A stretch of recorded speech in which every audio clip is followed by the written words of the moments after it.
এটা কি দিচ্ছ? এটা কারেক্ট করবো। এটা কিসের ক্যারেক্টার? রেকর্ডিং। রিপোর্টের ক্যারেক্টার দিচ্ছ? কেন? না জিজ্ঞেস করলাম। দাদা না ঠিক আছে, এটা চেঞ্জ করে দিচ্ছি। না না না না না না দাদা এটা কি দিচ্ছ? ফাউন্ডেশন। এটা কিসের ফাউন্ডেশন? দেখে নাও। এটাও রিপোর্টের? হ্যাঁ, কেন? ঠিক আছে দাও দাও। এটা কিসের ফিক্সার? দেখে নাও কিসের। ঠিক আছে দাও দাও। বন্ধ করো।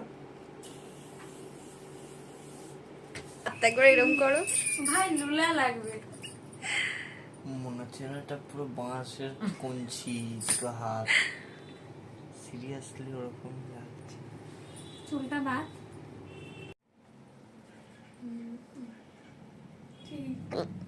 বলবে এখন? এখনই বলবো?